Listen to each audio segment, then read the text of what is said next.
거푸는 흰수염 로저와 함께 원피스 세계관 최강자로 불리는 인물이며 역대 최강의 해군이라고 불리는 인물입니다. 또한 록세적단을 괴멸시킨 1등 공신이며 해적왕 로저를 수차례 죽음으로 몰고 갔다는 언급이 있기에 약할래야 약할 수가 없는 캐릭터라고 평가할 수 있습니다. 하지만 일부 독자들은 거푸 거품설을 주장하기도 하는데요. 그 이유는 거푸가 스모커와 평행이론을 이루기 때문입니다. 거푸와 스모커의 공통점은 해적왕을 집요하게 쫓는다는 점, 진급을 거부하고 있다는 점, 이스트블루 출신이라는 점 등이 있습니다. 그리고 스모커 역시 단순히 명성만 놓고 보면 해적왕을 수차례 죽음으로 몰고 갔다는 점, 사왕 해적단을 단신으로 체포했다는 점 등이 있습니다. 그렇게 일부 독자들은 거푸 역시 로저가 성장을 이뤄내기 이전에 죽음으로 몰아넣었으며 록스를 잡았을 때는 로저의 버스를 샀다고 말합니다. 또한 돈칭자오 같은 인물을 잡기 위해 산을 부순 후 훈련을 한 것 역시 조금은 수상하다고 말합니다. 그렇게 결론적으로 거푸는 스모커와 평행이론을 이루고 있으며 두 캐릭터의 업적이 모두 과장되었다는 주장입니다. 물론 실제로 거푸가 로저 록스를 잡는 장면이 나오지는 않았으나 거푸가 노세한 이후에도 마르코를 한방만에 제압한 점과 카이도우가 로저 오덴과 함께 거푸를 떠올린 것을 보면 솔직히 말하면 거푸가 거품일 가능성은 1%도 안 돼 보입니다. 하지만 일말의 가능성이 있는 것도 사실이긴 합니다. 도플라밍고는 왕이 되고자 했던 인물이며 사왕 카이도우와 협력하며 조커라고 불리며 전세계 암시장에서 큰 영향력을 끼쳤던 인물입니다. 그리고 드레스로자를 집어삼키려고도 했던 인물입니다. 하지만 모든 사왕을 쓰러뜨리고자 했던 루피와 과거 도플라밍고에게 원한이 있었던 로우가 협력하여 결국 도플라밍고를 쓰러뜨리는 데 성공했고 도플라밍고의 악행이 만천하에 드러나며 도플라밍고는 임펠다운에 수감되었습니다. 그리고 도플라밍고는 임펠다운에서 신문을 읽거나 추루와 잡담을 하며 감옥 생활을 이어나가고 있으며 전신이 해루석 수갑으로 묶여있기에 사실상 자력으로 탈옥하는 것이 불가능해 보입니다. 하지만 도플라밍고는 존재만으로 세상을 뒤흔들 마리조아의 국보를 알고 있는 인물이기에 어쩌면 누군가가 도플라밍고를 이용하기 위하여 임펠다운을 침공한 뒤 도플라밍고를 구해줄 수도 있습니다. 그리고 최근 칠무회 제도가 철폐된 이후 모든 칠무회들이 유례없는 떡상을 맞이했기에 어쩌면 도플라밍고 역시 탈옥할 날이 얼마 남지 않았을 수도 있으며 그렇게 된다면 출소 도피붐이 온다고 볼 수 있습니다. 그리고 도플라밍고가 출소하게 된다면 세계의 운명이 크게 바뀔 가능성이 높으며 도플라밍고와 엮여있는 철룡인 이무 등과 관련된 떡밥이 풀릴 가능성이 높아 보이기에 도플라밍고가 탈옥하거나 출소하는 일이 생긴다면 원피스는 더욱 재밌어질 것으로 추정됩니다. 원피스에는 총 12자루의 최상 명검이 존재한다고 밝혀졌으나 현재까지 공개된 최상 명검은 에이스, 무라코모기리, 초대기철, 흑도유루 총 4자루밖에 없습니다. 그리고 에이스를 보유한 인물은 해적왕 로저, 무라코모기리를 보유한 인물은 세계 최강의 사나이 흰수염, 흑도유루를 보유한 인물은 세계 최강의 검사 미호크입니다. 그리고 초대기철은 아직 정확한 정보가 풀리지 않았으나 정황상 오로석 나스주로의 검이 초대기철로 추정되고 있습니다. 그렇기에 최상 명검들을 보유한 인물들은 하나같이 거물임을 알 수 있으며 조로의 검인 화도일문자, 흑도 슈스이, 엔마, 3대기철 등도 최상 명검이 아닌 일반적인 명검임을 감안하면 최상 명검이 얼마나 희귀한지 알 수 있습니다. 그리고 앞으로 총 8자루의 최상 명검이 더 등장할 것인데 현재 원피스에 등장하였으며 등급이 밝혀지지 않은 검 중에서는 샹크스의 그리폰만이 최상 명검일 가능성이 높아 보이며 아직 원피스에 등장하지 않은 검들 중에서는 록세적단의 선장 록스의 검, 흑도 슈스이를 제외하고 와노코니의 전설적인 검사 류마가 사용했던 검, 허의 옥자에 꼽혀있던 검, 성지 마리조에 보관되어 있는 국보가 검일 경우, 원피스의 정식 중 일부가 검일 경우 이 정도 되는 검들만이 최상 명검일 가능성이 높아 보입니다. 그리고 조로 역시 3대 귀철을 대체하기 위하여 새로운 최상 명검을 입수할 가능성이 충분해 보이며 만약 조로가 새로운 최상 명검을 입수하게 된다면 조로의 전투력 역시 더불어 상승할 가능성이 높아 보입니다. 또한 조로의 스승인 미호크가 모종의 이유로 조로에게 자신의 검인 흑도유루를 넘겨줄 가능성도 있습니다. 원피스에서 가장 아름다운 여성을 뽑으라고 말하면 거의 대부분의 인물들이 보아 행콕이라고 말하며 대부분의 독자들도 행콕을 떠올립니다. 행콕은 설정상 전세계에서 가장 아름다운 여성이며 오다 작가님이 공인한 절세가인입니다. 그리고 행콕이 먹은 악마 열매는 메르메르 열매인데 이 열매의 능력은 자신에게 호감을 가지는 사람을 돌로 만들어버릴 수 있는 능력을 발휘할 수 있는데 절세가인인 행콕이 메르메르 열매를 먹었기에 행콕은 해군본부 중장은 물론이고 사왕마저도 원큐에 제압할 수 있다고 밝혀졌습니다. 실제로 티친의 행콕을 기습한 이후 행콕을 놔주게 된다면 본인이 돌이 될 수도 있다고 말하였습니다. 그렇기에 행콕은 이 이겨넘는 최고의 미녀이며 단순히 아름답다라는 말로는 형용할 수 없을 만큼 외모만큼은 넘사벽인 인물이라고 볼 수 있습니다. 하지만 일부 독자들은 행콕의 이마가 너무 넓다는 점과 행콕이 나미 시라우시 보니 등과 비교하면 그렇게 큰 차이가 없으며 취향에 따라 우열을 가릴 수 있다고 말하며 행콕이 세계 최고의 미녀인 것은 아니라고 말하기도 합니다. 물론 설정상으로는 행콕이 원피스 세계관의 최고 미녀가 맞겠지만 미의 기준은 사람마다 다르니 행콕 외모 거품설이 주장되는 게 이해가 안 되는 것은 아닙니다. 카이도우는 원피스 세계관에서 가장 단단한 신체를 가지고 있는 인물입니다. 그리고 카이도우는 자살이 취미인 인물이기에 하늘섬에서 투신하거나 해군이나 해적에게 홀로 덤빈 이후 수차례 붙잡혀 처형당하였으나 그 무엇도 카이도우를 죽일 수는 없었습니다. 그렇기에 카이도우는 정상회전에서 흰수염이 사망하자 잘 해냈잖아 흰수염 영감은 이라고 말하며 부러움을 표했으며 자신에게 승리하는 인물을 차세대 조이보이라고 단언할 만큼 카이도우는 질긴 생명력과 말도 안 되는 내구도를 보여주었습니다. 그리고 카이도우는 자신의 일대에 큰 충격을 받은 대결은 로저 거프와 맞붙은 가벨리 대전과 와노코니의 운명을 걸고 맞붙은 오덴과의 대결 그리고 마지막으로 초신성 연합과의 대결밖에 없다고 말하며 방어력만큼은 어나더 클래스임을 증명했습니다. 그래서 결국 카이도우는 자살을 포기하였으며 세계의 운명을 건 대전쟁을 일으키기로 결정합니다. 하지만 일부 독자들은 카이도우가 죽을 방법이 있으나 일부러 죽지 않을 만큼만 쇼를 한다고 말하는데요. 카이도우가 진짜 죽고 싶었다면 바다에 빠져 익사하거나 악마 열매를 2개 이상 먹어도 되며 거프 흰수염이 살아있을 당시 루피나 에이스를 납치 및 살해한 이후 거프와 흰수염에게 맞아 죽었어도 되었습니다. 그렇게 카이도우가 죽지 못했다는 것은 조금 미심쩍은 부분입니다. 다만 카이도우가 단순히 죽음에 집착하는 것이 아닌 의미 있는 죽음에 집착한다는 것이라며 카이도우가 바다에 빠지거나 악마 열매를 2개나 먹는 행위를 하지 않았다는 부분이 이해가 됩니다. 그리고 실제로 카이도우는 자신을 이길 자가 조이보이라는 예언을 했기에 카이도우가 기다리는 자신의 죽음은 새로운 조이보이가 강림하여 자신을 죽여주는 것을 원했을 것이라고도 추정해볼 수 있습니다. 원피스에서 전투의 가장 중요한 요소는 악마 열매와 패기로 볼 수 있었습니다. 그리고 일부 시절에는 악마 열매의 능력이 강조되어 왔으며 2부에 들어선 이후에는 패기의 중요성이 강조되기 시작했습니다. 또한 해적왕 로저, 해군 영웅 거프, 세계 최강의 검사 미호크, 사왕 샹크스 등 걸출한 강자들이 악마 열매를 먹지 않은 점과 세계 최강의 사나이 흰수염, 사왕 루피, 사왕 카이도우 등 악마 열매를 먹은 인물들조차 패기를 중점으로 전투하는 경우가 허다했기에 독자들은 패기가 악마 열매보다 더 중요하다고 인식하기 시작했습니다. 또한 최근에 카이도우는 자신이 동물계의 환수종 악마 열매를 먹었음에도 세상은 잘 만들어져 있다. 로저가 무능력자인 것처럼 능력만으로는 세상을 지배할 수 없다. 오직 패기만이 모든 것을 초월한다. 라고 말한 점과 로우가 사왕과의 대결에서 배웠다. 강력한 패기는 능력을 무효화시킨다. 라고 말하며 도쿠큐의 능력을 무효화시키는 모습을 보여주었기에 이젠 확실히 패기가 능력보다 중요함을 알 수 있으며 로저, 거프, 흰수염, 사왕급의 강자들의 대결에서는 능력이 크게 도움되지는 않을 것이며 대응법이 없어 보였던 노래노래 열매, 하비하비 열매 역시 패기로 충분히 대응할 수 있음이 밝혀졌습니다.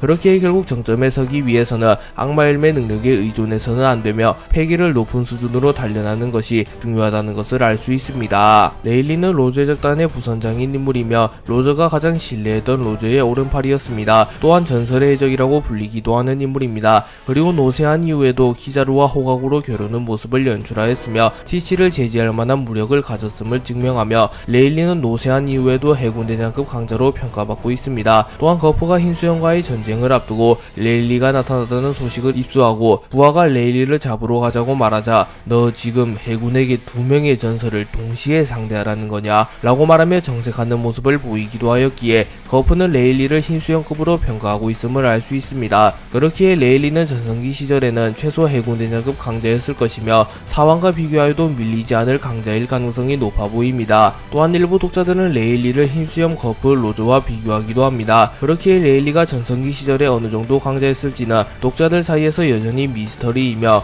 보편적으로 사왕급 강자로 평가받으며 높게 평가하며 해적왕급 강자, 낮게 평가하며 해군대장급 강자로 평가받고 있습니다. 또한 모든 주장의 근거가 다 일리가 있기에 전성기 시절 레일리의 정확한 위치를 정하기가 매우 어렵습니다.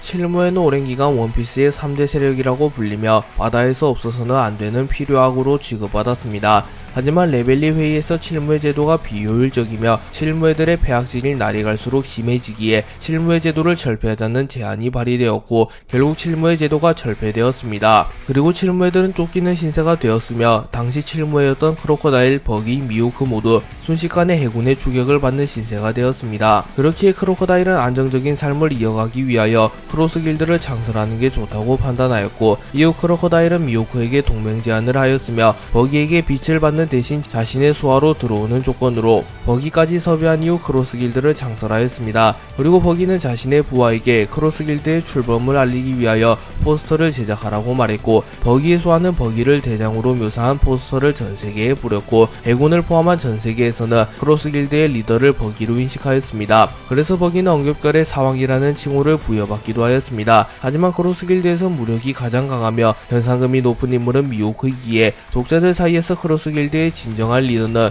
크로스 길드의 창설자 크로커다일인지 크로스 길드의 대표로 사왕이라고 불리는 버기인지 크로스 길드의 실질적인 최강자 미호크인지 의견이 분분하며 아직까지도 누가 진정한 크로스 길드의 리더인지 결론이 나질 않았습니다. 물론 공식적인 리더가 버기이기에 버기를 리더로 취급하는 독자들이 가장 많습니다.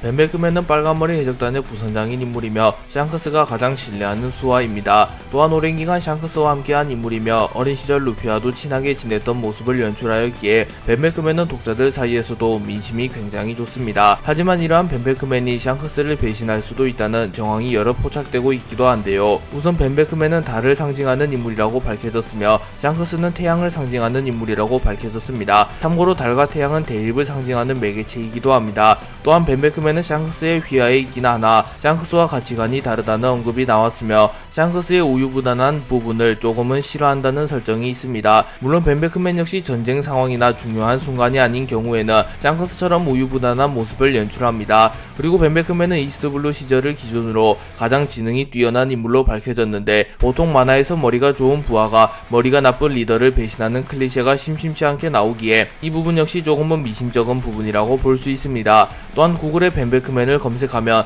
벤베크맨 배신이라는 단어가 가장 먼저 나오는 것을 확인할 수 있으며 무수히 많은 음모론이 있다는 것을 알 수 있습니다. 물론 필름 레드가 출시된 이후에는 벤베크맨이 샹크스에게 얼마나 충성하고 있으며 샹크스 역시 벤베크맨을 얼마나 신뢰하는지 드러났으며 벤베크맨이 민간인을 절대로 건드리지 않는 도덕적인 인물임을 확실하게 공개되며 벤베크맨 배신설이 거의 제기되고 있지 않습니다.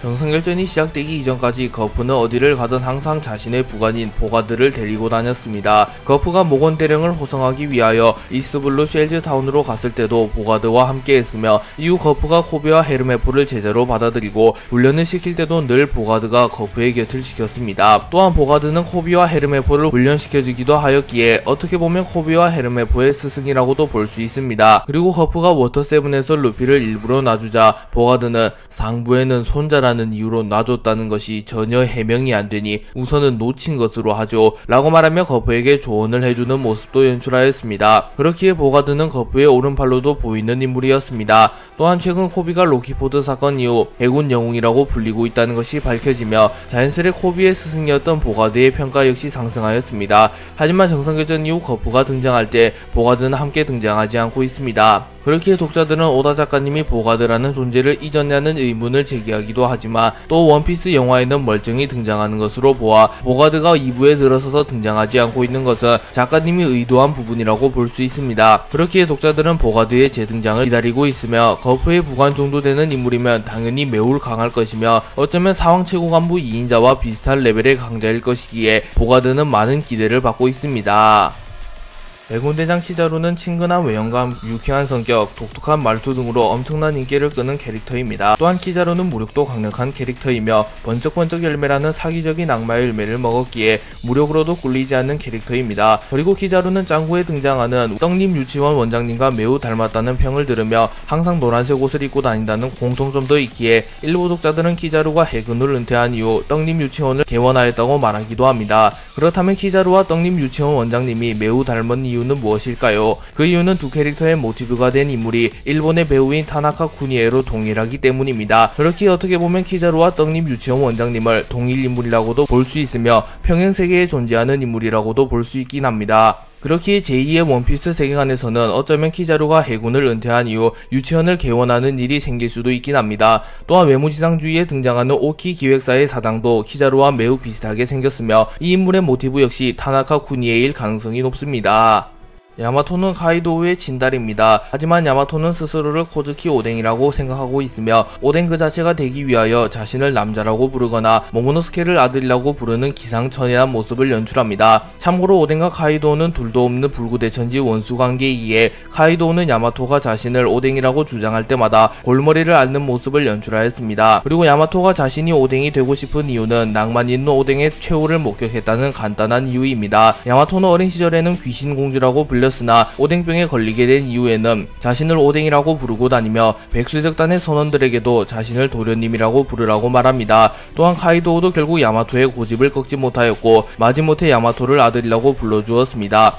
하지만 야마토는 여기서 멈추지 않았고 진정한 오뎅이 되기 위하여 자신의 아버지 카이도우를 몰아내고 코즈키 가문에게 와노쿠니를 돌려주기 위하여 노력하였고 루피, 키드, 로우에게 도움을 주며 결국 카이도우를 무너뜨리고 와노쿠니를 코즈키 가문에게 되돌려 주었습니다. 그리고 야마토는 카이도우가 쓰러진 이후 로쿠규가 와노쿠니에 나타나자 필사적으로 로쿠규를 막아내는 모습을 연출하였으며 이후 로쿠규 같은 강자들로부터 와노쿠니를 지키기 위하여 루피와 모험을 떠나지 않고 와노쿠니에 머무른다는 말을 하며 어쩌면 원조 오뎅보다도 와노쿠니를 더 사랑하는 모습을 보였습니다.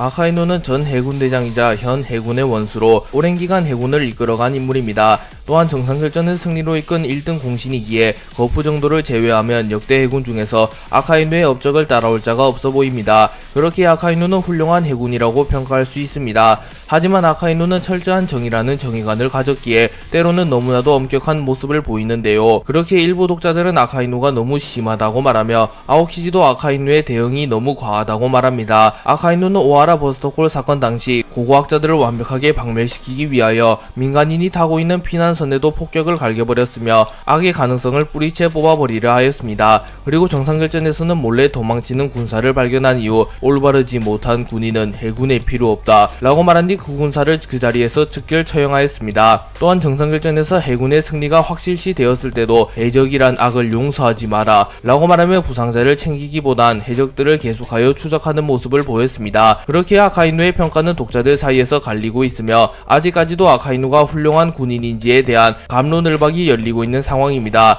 하지만 아카이누가 이룩한 업적은 분명 대단한 것이며 해적들의 수가 워낙 많은 원피스 세계관에서 아카이누 같은 군인이 있지 않았더라면 원피스 세계관의 치안은 더욱 개판이었으며 특히나 해군의 정점 원수라는 자리에 오른 인물이 아카이누이기에 어느 정도의 평화가 유지된다는 것이 묘사되었기에 시간이 지날수록 아카이누의 평가가 오를 가능성이 높아 보이며 실제로도 횟수가 지날수록 아카이누의 평가가 긍정적으로 변해가고 있습니다.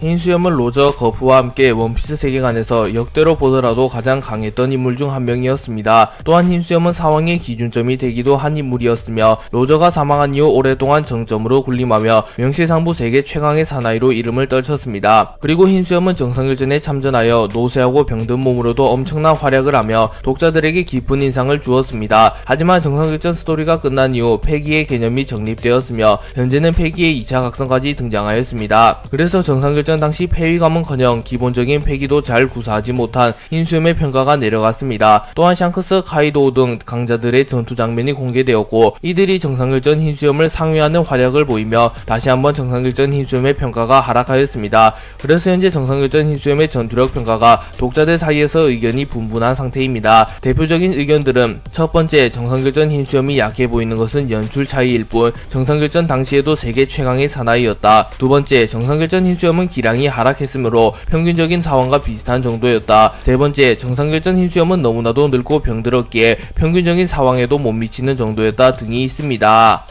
밀짚모자는 루피의 상징이자 루피가 목숨보다 귀하게 여기는 물건입니다. 그리고 밀짚모자는 해적왕의 전유물이기도 한데요. 선대 해적왕으로 불리며 데뷔부 원피스를 남긴 장본인 조이보이 역시 과거 밀짚모자를 착용했다고 밝혀졌으며 초대 해적왕이자 대해적 시대를 개막한 장본인 로저 역시 젊은 시절에는 밀짚모자를 착용하고 다녔습니다. 그리고 로저는 샹크스에게 밀짚모자를 물려주었으나 샹크스는 자신이 로저의 밀짚모자를 착용할 만한 인물이 아님을 깨닫고 로저와 똑같은 말을 한 꼬마 루피에게 로저의 밀짚모자를 물려주었습니다. 그렇게 현재까지 공개된 원피스의 해적왕 들은 모두 밀짚모자를 착용했음을 알 수 있습니다. 그리고 레일리는 그 그 모자는 사나운 사람에게 어울리지 라고 말하며 밀짚모자가 특별한 모자라고 말하기도 하였습니다. 그렇기에 원피스에서 밀짚모자는 단순한 모자이기 이전에 어떠한 뜻을 시사할 것이라는 가설이 많이 제시되었는데요. 그리고 현재 가장 유력한 가설은 밀짚모자가 해방을 상징하는 태양을 상징하는 물건인데요. 실제로 밀짚모자는 일출하는 태양과 닮아 있습니다. 또한 루피와 조이보이가 먹은 악마의 열매의 모티브가 된 인물이 태양신 니카라는 것이 밝혀졌기에 이 가설은 더욱 유력해졌습니다. 또한 밀짚모자는 작중에서 영웅의 모자라는 평가를 받기도 하기에 밀짚모자는 적어도 원피스에서는 단순한 모자가 아님을 알 수 있습니다. 미호크와 샹크스는 과거 라이벌 관계였으며 수차례 대결을 해온 경쟁 관계였습니다. 그렇기에 두 캐릭터는 서로에 대하여 잘 알고 있을 가능성이 높습니다. 미호크는 조로에게 난 토끼를 잡을 때도 최선을 다하는 멍청한 짐승과는 다르다 라고 말하는데, 이때 미호크가 말한 짐승은 사자입니다. 왜냐하면 사자는 토끼를 잡을 때도 최선을 다한다라는 속담이 있기 때문입니다. 그리고 샹크스의 이미지 동물이 사자라고 밝혀졌기에 미호크가 말한 토끼를 잡을 때도 최선을 다하는 멍청한 짐승은 결론적으로 샹크스라는 것을 알 수 있습니다. 그리고 샹크스는 흰수염에게 에이스를 귀환시키라고 말하며 에이스의 실력은 누구보다 잘 알고 있어. 젊은 나이에 당신 배에 2번대를 맡고 있지. 하지만 그 명성과 신뢰가 일을 어렵게 만들고 있어 라고 말합니다. 그러자 흰수염은 그러면 나보고 어쩌면 좋다는 거지 라고 물었고, 샹크스는 검은 수염을 쫓는 에이스를 다시 불러들이시오. 나는 수많은 모험을 경험했고 수없이 많은 상처를 내 몸에 남겼지만 지금 가장 욱신거리는 상처는 바로 이거요. 이건 모험에서 얻은 훈장도 아니고 매의 눈에게 당한 것도 아니오. 나에게 이 상처를 남긴 것은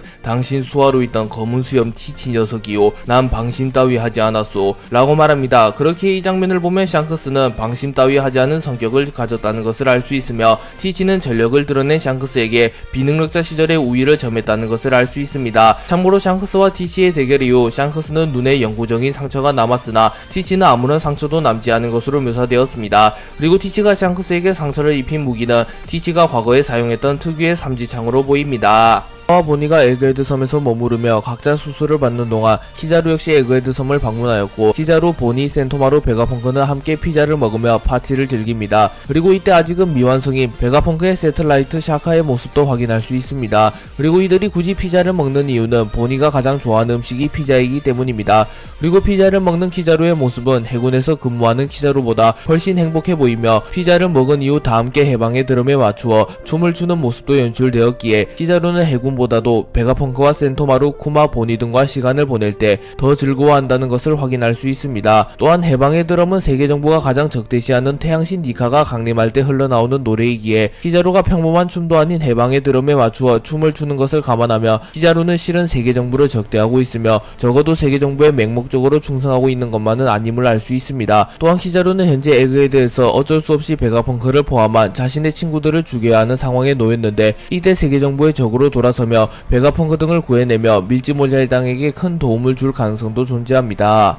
세턴은 베가펑크를 제거하며 과학병기들을 회수하기 위하여 해군과 함께 에그헤드 섬에 오게 되었고, 밀짚모자일당과 보니가 예상치 못하게 베가펑크를 도우며 계획에 차질이 생겼고, 결국 세턴은 자신이 직접 나서서 상황을 해결하려 합니다. 그리고 세턴이 에그헤드에 상륙하자 오로성 세턴성이 상륙하셨다. 중장 소장을 남기고 모든 병사는 중심부에서 떨어져라. 그분의 모습을 보는 것조차 허가되지 않는다 라는 방송이 나오며 준장 이하의 병사들은 세턴을 보는 것조차 허락되지 않기에 저는 섬의 중심부에서 빠져나가라는 방송이 흘러나옵니다. 그리고 이 방송을 들은 준장 이하의 해군들은 모조리 섬 중심부에서 도주하기 시작하였고, 언제 상륙했지? 어떻게 초상화로만 봤었는데 저 번개불 뭐지? 천룡인 한 명을 위해 해군 대장이 움직이는데 그 신들의 정점, 그런 분이 말이 좋아해서 여기까지 온 건가? 라고 말하며 제기각각 반응을 보입니다. 그리고 준장 이하의 해군들이 세턴을 보지도 못하는 점과 오로성은 천룡인들 중에서도 정점이라고 평가받는 것을 보며 오로성의 위상은 천룡인들과 격이 다름을 알 수 있습니다. 티치가 자신의 왕국을 만들기 위하여 호비를 납치하였고, 이 소식을 들은 거프는 자신의 애제자 호비를 구하기 위하여 곧바로 하치노스 섬으로 향합니다. 그리고 거프와 소드가 하치노스 섬에 도착했고, 소드의 일원들은 매우 합이 잘 맞는 모습을 연출하며 하치노스 섬의 해적들을 한 곳에 모으는 데 성공합니다. 그리고 곧바로 거프가 날아와 자신의 주먹에 무장색 패기를 휘감은 이후 해적들이 모인 곳에 갤럭시 임팩트를 사용하였고, 해적들은 모조리 전멸당합니다. 그리고 거프와 함께 날아온 군함을 프링글스 소장이 점토 열매의 능력을 사용하여 군함을 안전하게 착지시킵니다. 그리고 거프의 갤럭시 임팩트를 맞고 리타이어 되지 않은 일부 해적들은 거프 자식 용서 못해 저 영감이라고 말하며 분노를 표출합니다. 그러자 해군들은 움직이지 마라 해적들, 피해가 더 커지게 될 거다 라고 말하며 해적들을 보고 쓸데없는 저항을 하지 말라고 말합니다. 그리고 거프는 조금은 분노한 듯한 표정으로 하, 납득이 안 가는구만. 나도 완전히 녹슬었구만 이라고 말하며 자신이 전성기에 비하여 기량이 확실히 줄었다고 말합니다. 그도 그럴 것이 거프는 정상격전 당시 흰수염보다도 6살이나 많은 상태였습니다. 참고로 지금 거프의 나이는 78세입니다. 그렇기에 거프가 전성기에 비하여 기량이 떨어진 것은 당연하며 아직도 사원급 무력을 가진 것이 신기할 따름입니다. 그리고 거프가 녹슬었다고 말을 하자 해적 한 명은 매우 놀라며 웃기지 말라고, 이 이상 파괴하게 둘까 보냐 라고 소리칩니다. 사보는 어린 시절 고아왕국의 귀족 아울록 3세 디딧의 아들로 태어났습니다. 그리고 사보의 부모님은 정락결혼을 통하여 세력을 늘리려는 속셈이 있었기에 사보를 아들로 보기보다는 자신들의 출세 도구로 보는 경향이 심했습니다. 그리고 사보도 어린 나이부터 이를 눈치채고 있었기에 가족들을 좋아하지 않았으며 진정한 가족을 찾고 싶어 했습니다. 그리고 결정적으로 사보가 그림을 그려온 것을 보고 아버지가 사보의 그림을 찢어버리고 공부나 하라고 말하자 사보는 큰 충격을 받게 되었습니다. 그래서 사보는 가출을 하게 되었고 그레이 터미널에서 노숙을 하게 되었습니다. 그리고 그곳에서 에이스를 만나게 되었습니다. 그리고 사보는 에이스와 함께 그레이 터미널에서 지내며 과거처럼 좋은 음식을 먹거나 좋은 옷을 입지는 못하였지만 사보가 추구하던 진정한 가족인 에이스를 만난 이후에는 사보는 이전보다 행복한 모습을 보여주었습니다. 그리고 에이스는 사보와 친해진 이후 자신의 동생 루피를 소개해 주었고 루피와 사보, 에이스는 그날 이후부터 늘 같이 다니게 되었습니다. 그리고 루피, 사보, 에이스는 블루잼 해적단의 보물을 목격하게 되었고 블루잼 해적단에서는 루피, 사보, 에이스가 보물을 훔쳐갈까봐 이들을 모두 죽여버리려고 합니다. 하지만 에이스가 위기 상황에서 폐양색 폐기를 발산하였고 삼형제는 기적적으로 위기를 탈출하게 됩니다. 그리고 에이스는 사보가 계속하여 그레이 터미널에서 지내며 또다시 블루잼 해적단의 표적이 된다고 생각하여 다단의 집에서 같이 지내자고 제안합니다. 그리고 루피, 사보, 에이스는 도원결의를 맺으며 형제의 연을 맺게 되었습니다. 쿠마는 칠무회가 된 이후 보니에게 틈틈이 편지를 썼고 쿠마는 난 지금 바다 위에 있어. 조금 유명해진 탓에 항해가 어려워졌지만 무사히 지내고 있어. 모두 건강해. 보니가 10살이 되면 같이 가고 싶은 장소를 가득 찾아보고 있어 라는 내용이 담긴 편지를 뉴스쿡을 통하여 보니에게 전달합니다. 그리고 쿠마는 후시아 마을로 오게 되었고 당시 15세였던 루피는 해맑은 얼굴로 호랑이에게 쫓기고 있는 모습을 보이고 있었습니다. 정상결전이 시작된 이후 미호크는 흰수염과의 거리를 재보기 위하여 흰수염에게 참격을 날렸으나 다이아몬드 조즈가 이를 가볍게 막아냅니다. 그리고 기세를 탄 조즈는 곧바로 거인족보다 훨씬 거대한 빙하를 마린포드로 향하여 던져버렸고 거인족들조차 당황하는 모습을 보였습니다. 또한 키자루와 아오키지가 자리를 비운 상태였기에 해군은 한 차례 위기를 맞이했습니다. 하지만 그 순간 아카이노가 자리에서 일어서며 멋대로 자리를 비우다니, 그럼 여기는 누가 지키라는 거냐 라고 말한 뒤 곧바로 대분화를 사용하여 조즈가 던진 얼음을 녹였고 엄청난 크기의 얼음이 약 1초 만에 흔적도 없이 사라져버렸습니다. 그리고 대분화의 여파가 흰수염에게 떨어졌고 흰수염은 무라쿠모 길이로 용암을 막은 뒤 후 불어서 용암을 꺼버립니다. 그리고 곧바로 아카이누에게 생일 케이크에 초나 붙이시지 마그마의 송이 라고 말하였고 아카이누는 화려한 장례식은 싫은가 보지 흰수염 이라고 응수하며 아카이누는 세계 최강의 사나이 흰수염과의 신경전에서도 전혀 밀리지 않는 모습과 조즈의 회심의 일격을 간단히 막아내며 압도적인 존재감을 뿜어냈습니다.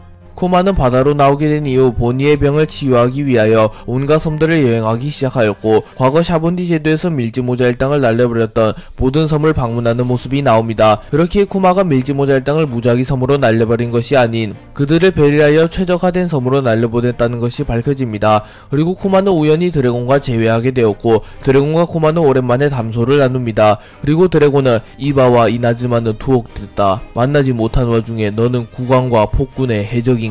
라고 말했고 쿠마는 사람은 변하기 마련이잖아 라고 말합니다. 하지만 벨로베티는 혁명군에서 그 기사를 고지고대로 받아들이는 녀석은 없어 라고 말하며 혁명군은 여전히 쿠마를 신뢰하고 있다고 말합니다. 그리고 벨로베티는 드래곤이 쿠마의 허락 없이는 과거의 진이의 직위였던 혁명군 동군대장을 역임시킬 수 없다고 말하였기에 쿠마에게 자신이 혁명군 동군의 대장이 되어도 되냐고 물었고 쿠마는 상관없다고 말하며 이를 수락합니다. 그리고 드래곤은 사보와 코알라도 만나고 싶어해. 젊은 동지들이 힘을 기르는 것도 너에게 보여주고 싶고 라고 말했고, 쿠마는 대계를 보고 있었어. 드래곤이라면 어떻게 생각했을까? 각지에서 생각해봤다. 나도 군으로 돌아가곤 싶지만 이라고 말하며 자신도 혁명군으로 복귀하고 싶지만 보니의 병을 치유하는 게 우선이라고 말합니다. 그러자 드래곤은 베가펑크가 현재 사고로 연구소를 잃었고 에그헤드에 새롭게 연구소를 창설한 터라 지금이라면 경비가 허술하기에 만나볼 수 있을 것이라고 말해주었고, 쿠마는 곧바로 베가펑크를 찾아가려 합니다. 그리고 쿠마는 혹시 보니의 병이 낫는다면 다시 한번 함께 싸우고 싶군 이라고 말하였고, 드래곤은 운명의 바람은 불고 있다 친우여 라고 말합니다. 그리고 이때 드래곤의 선박도 바람이라는 말이 들어가며 드래곤이 쿠마에게도 운명의 바람이라는 얘기를 하였기에 드래곤의 능력이 바람과 관련이 있음은 더욱 확실해지고 있는 상황입니다.